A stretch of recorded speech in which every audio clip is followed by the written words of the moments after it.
16h30 à Kigali, bonjour à tous. Voici les titres de l'actualité de ce jeudi.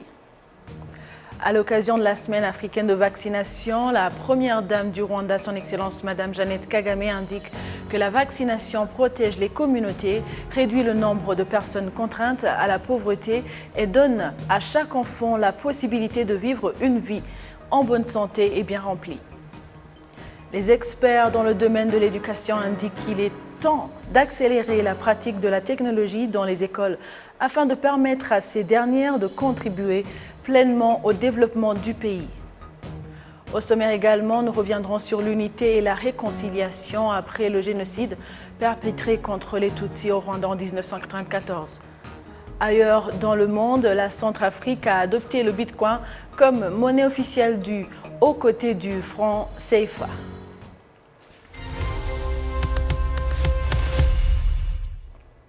Bonjour à tous et bienvenue à la grande édition de la télévision rwandaise.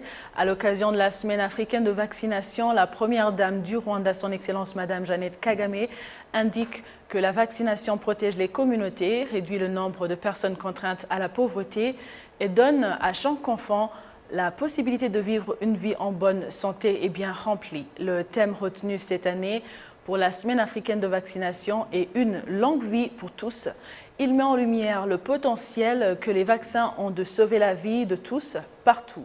Dans son message, directrice régionale de l'Organisation mondiale de la santé pour l'Afrique, Dr Matshidiso Moeti a indiqué que l'OMS dans la région africaine exhorte tous les pays à intensifier simultanément les efforts consentis pour la vaccination de routine et la vaccination contre la Covid-19 en allouant notamment les ressources nécessaires. Au cours de la semaine africaine de la vaccination de cette année, a-t-elle ajouté, j'exhorte tous les Africains à se faire vacciner contre la Covid-19. Je lance aussi un appel à tous les parents pour qu'ils s'assurent que leurs enfants sont à jour dans leur vaccination de routine. C'est le mieux que nous puissions faire pour nous-mêmes, pour nos familles et pour nos communautés. Chaque année, l'Organisation mondiale de la santé, OMS en sigle, célèbre la semaine africaine de la vaccination au cours de la dernière semaine du mois d'avril. Au Parlement rwandais, la présidente de la Chambre des députés, Donatille Mukabalisa, a reçu en audience ce jeudi le représentant sortant de l'Organisation des Nations Unies pour l'alimentation de l'agriculture, FAO, au Rwanda, M. Goalbert.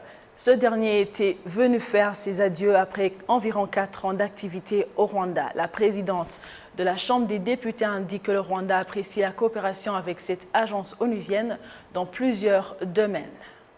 Le représentant de la FAO était venu pour nous dire au revoir après sa mission au Rwanda d'à peu près 4 ans. Nous avons apprécié son leadership à la tête de la FAO Rwanda et nous avons aussi apprécié la collaboration et le soutien qu'ils ont apporté au Rwanda dans le secteur agricole, dans le secteur de la nutrition, dans le secteur de la sécurité alimentaire et dans le secteur de l'environnement aussi. Nous avons apprécier aussi le fait que les différentes interventions, le support que nous avons bénéficié de la FAO Rwanda ont contribué de façon significative à la croissance économique de notre pays. Place maintenant à la technologie. Les experts dans le domaine de l'éducation indiquent qu'il est temps d'accélérer la pratique de la technologie dans les écoles afin de permettre à ces dernières de contribuer pleinement au développement du pays. Annonce faite ce jeudi à l'ouverture d'une conférence sur l'utilisation de nouvelles technologies de l'information dans l'enseignement universitaire. Le point avec Jean Damascène Manishimwe.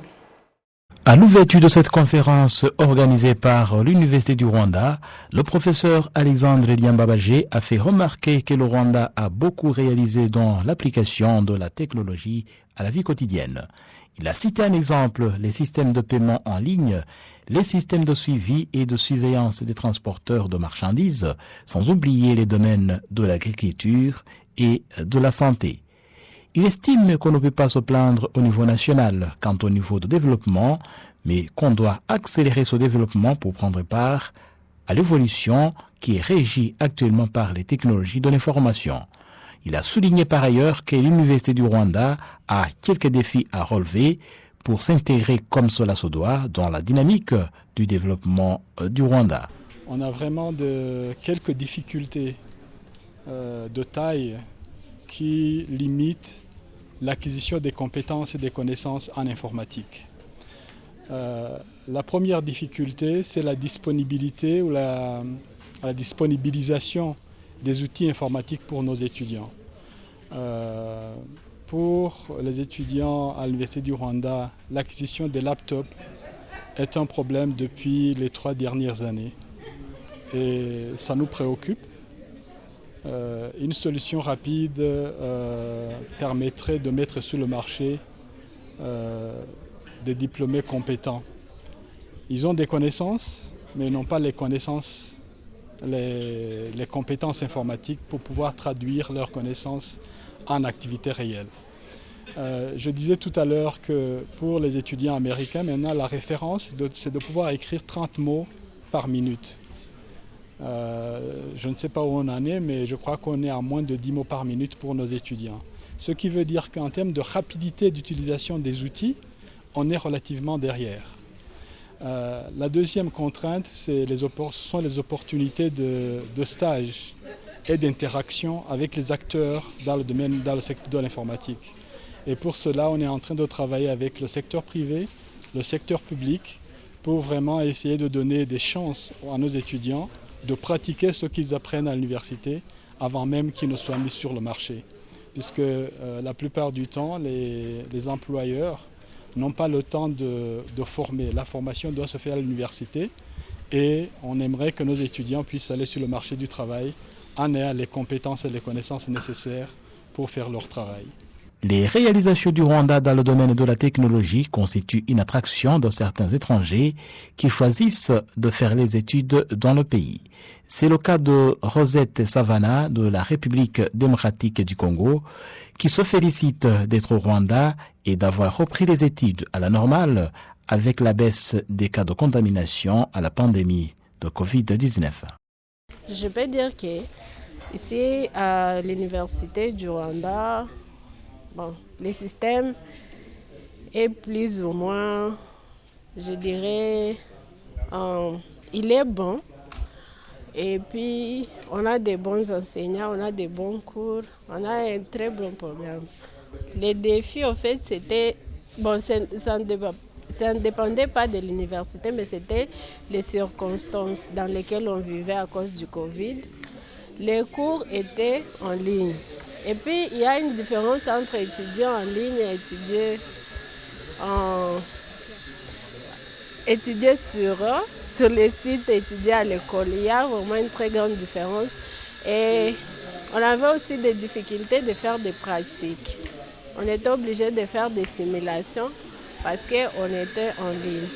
Et puis, quand tu viens maintenant dans la vie pratique, c'est vrai, les simulations, c'est bon, mais c'est pas comme donc ce que tu peux faire pratiquement avec des composants. Cette conférence de 3 jours est organisée par l'Université du Rwanda en collaboration avec les universités suédoises. C'est une plateforme qui permettra aux professeurs d'université, étudiants et autres intervenants du monde académique pour asseoir une éducation basée sur la technologie de manière à répondre aux besoins de développement du monde actuel. Unité et réconciliation au Rwanda, certaines victimes du génocide commis contre les Tutsis du secteur de Muhima en district de Nyarugenge, ville de Kigali, admettent que les juridictions Gacaca ont accéléré le processus de réconciliation entre eux et ceux qui ont commis les crimes liés au génocide perpétré contre les Tutsis en 1994 au Rwanda, car ils vivent maintenant en harmonie. Kassim Youssouf. Hussein Rongorongo était, pendant le génocide perpétré contre les Tutsis, l'adjoint du chef des Interahamwe dans l'ancien secteur de Rugenge, dans le secteur de Muhima, dans la ville de Kigali. Avec les miliciens qu'il dirigeait, c'est dans cette partie de la ville qu'ils ont commis le génocide en massacrant beaucoup de Tutsis et en incendiant leurs maisons. Après le génocide commis contre les Tutsis, Rongorongo a été arrêté, mis en prison et le verdict que les juridictions Gacaca ont prononcé contre lui était de 15 ans de réclusion. Il indique qu'il n'était pas du tout prêt à avouer avoir commis le crime de génocide et à demander pardon jusqu'à ce qu'il ait été arrêté et jugé. Comment auriez-vous admis cela? Je n'admettais pas que j'ai tué des personnes. Pourquoi? Parce qu'il y avait une mentalité telle que si on savait que vous avez collaboré avec les Ingotagni ou que vous avez avoué ces choses, il y avait 3 alternatives. La mort ou que lorsque nos frères auraient pris le pays, on serait tué parce qu'on a été un traître. Tout cela n'était pas possible parmi tous ceux qui étaient en détention.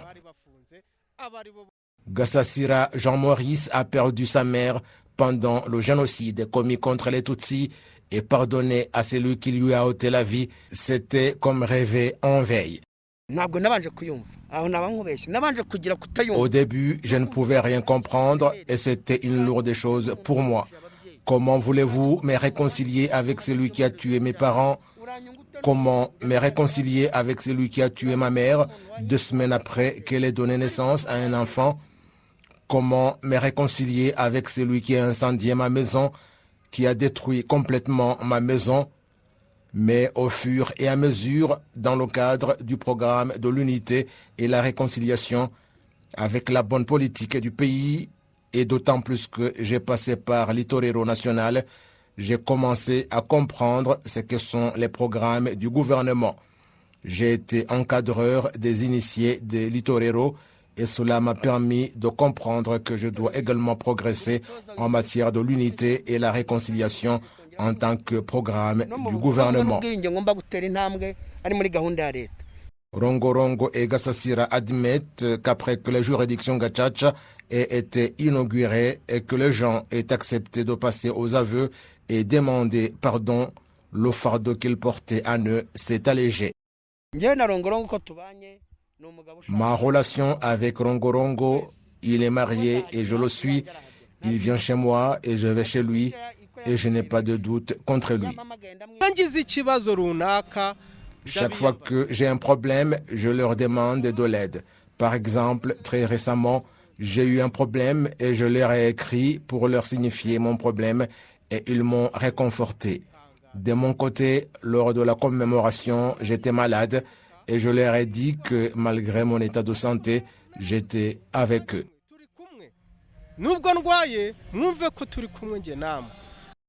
Le juriste Maître Ngongori Laurent estime que pour que l'unité et la réconciliation soient rapidement réelles, il a fallu que les juridictions Gacaca accélèrent les procès, situation qui a libéré les Rwandais et favorisé la cohabitation.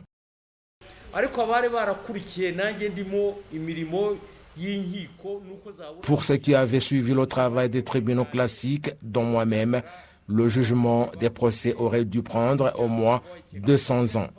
Concernant l'unité et la réconciliation, c'est pourquoi on disait qu'il s'agit des juridictions réconciliatrices, c'est-à-dire pour réconcilier les bourreaux et les victimes. Et autre chose, c'est qu'elles ont permis de connaître la vérité.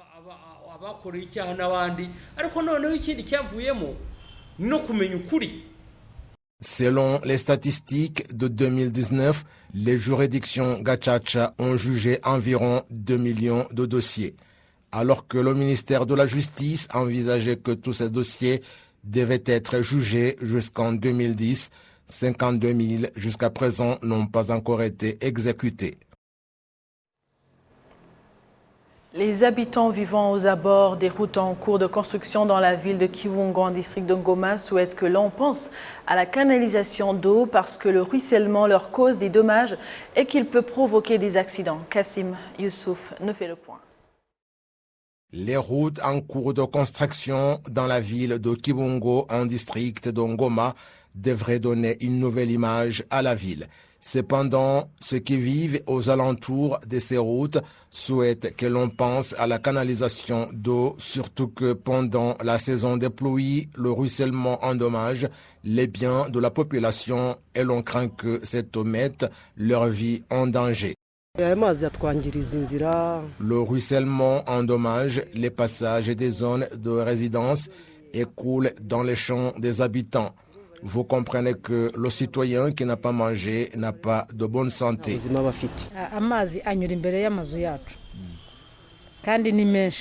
L'eau coule devant nos maisons et en grande quantité.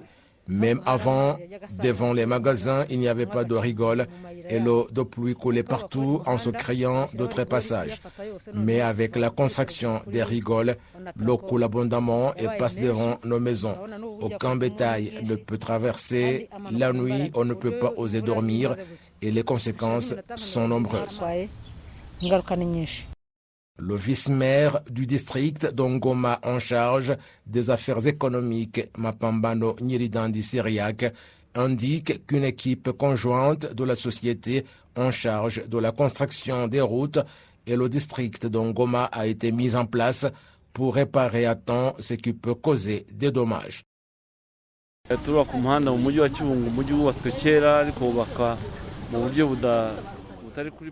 Nous construisons une route dans la ville de Kibungo construite il y a longtemps sans aucun plan et lorsque nous réparons, certes qu'il y a des conséquences, mais nous y faisons face pour qu'il n'y ait pas de dommages à l'encontre de la population. Nous avons une équipe d'ingénieurs qui font le suivi et lorsqu'il y a un problème, nous nous hâtons d'en parler aux constructeurs des routes qui procèdent rapidement à quelques réparations afin de faire face aux dégâts. Cet endroit est également parmi les priorités. Les routes en construction dans la ville de Kibungo sont longues de 8,5 km. C'est la plus grande d'elles qui provoque le ruissellement d'eau pendant la période des pluies. C'est cette route où sera branché celle menant en district de Bugesera dont les travaux de construction pourront débuter au mois de mai si rien ne change.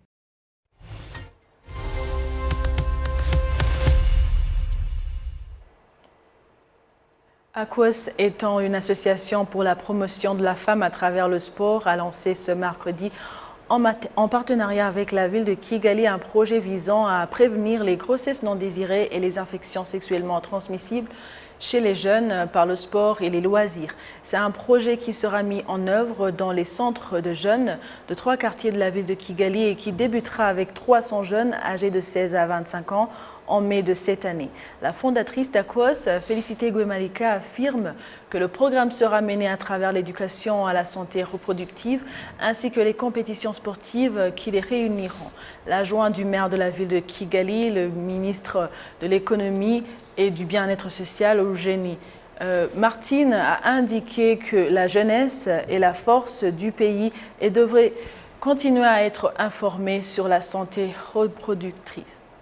Tout ce qui avait choisi la télévision rwandaise pour vous informer. Au nom de toute l'équipe qui a réalisé cette édition, je vous souhaite de passer de bons moments à la suite du programme de la télévision rwandaise. Vous étiez avec Amandine Dikumasabo. À la prochaine et d'ici là, portez-vous bien.